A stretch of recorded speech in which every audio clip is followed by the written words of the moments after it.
ఢిల్లీలో కేంద్ర మంత్రి గడ్కరీని కలిశారు కిషన్ రెడ్డి. రాష్ట్రంలో పెండింగ్ ప్రాజెక్టులు, రాష్ట్ర ప్రభుత్వం నుంచి ఉన్న అడ్డంకులపై చర్చించారు.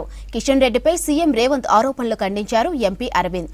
ఆదిలాబాద్కు ఎయిర్ ఫోర్స్ అకాడమీని కేసీఆర్ అడ్డుకున్నారని తెలిపారు MP Nagesh, MLA Payal Shankar. CCI reopening హామీని కూడా బీఆర్ఎస్ నెరవేర్చలేదన్నారు. జోగు రామన్న కమిషన్ల కోసమే పనిచేశారని విమర్శించారు నేతలు.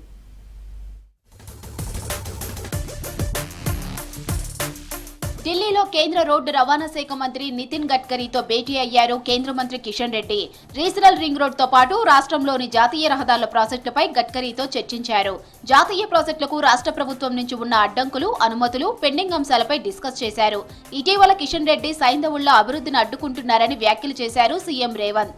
ఈ సమయంలో గడ్కరీతో కిషన్ భేటీ ప్రాధాన్యత సంతరించుకుంది.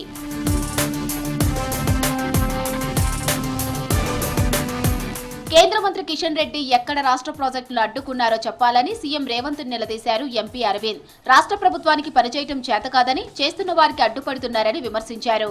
కాంగ్రెస్ ప్రభుత్వంలో అడ్మినిస్ట్రేషన్ వాక్యూమ్ ఉందని, దానికి ఎమ్మెల్సీ ఎన్నికల నిదర్శనమని చెప్పారు అరవింద్.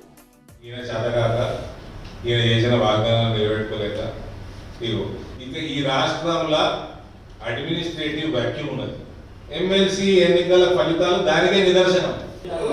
ఎక్కడ అడ్డుపడుతున్నాడు కిషన్ చెప్పాలి కదా, ఊరికే బయట మాట్లాడు, దేనికి అడ్డుపడ్డాడు?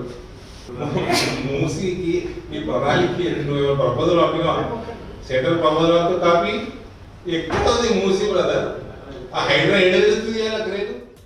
ఆదిలాబాద్ జిల్లాకు ఎయిర్ ఫోర్స్ అకాడమీ రాకుండా కేసీఆర్ అడ్డుపడ్డారని ఆరోపించారు Adilabad MP Godem Nagesh. CCI cement factory reopening హామీని కూడా బీఆర్ఎస్ నిలబెట్టుకోలేకపోయిందన్నారు. CCI cement factory scrap tender పై మాజీ మంత్రి జోగు రామన్న చేసిన వ్యాఖ్యలను తప్పుపట్టారు ఆదిలాబాద్ ఎమ్మెల్యే పాయల్ శంకర్. జోగు రామన్న మంత్రిగా ఉన్నప్పుడు కమిషన్ల కోసమే పనిచేశారని ఆరోపించారు ఎమ్మెల్యే.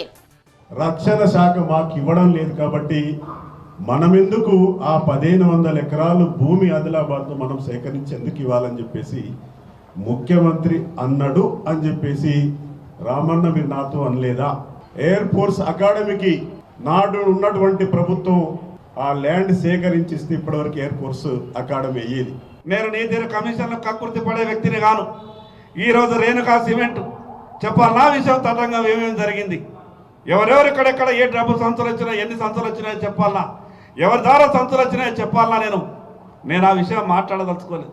కానీ ఈరోజు పెండింగ్లో ఉన్నటువంటి ఆ సమస్యని కేంద్ర ప్రభుత్వం నుంచి గౌరవ ఎంపీ గారి సహకారంతో అన్ని అనుమతులు ఇప్పించి రేపు మాపు ఆ పనులు కూడా ఫ్యాక్టరీ పనులు ప్రారంభించే ప్రయత్నం చేస్తున్నాం.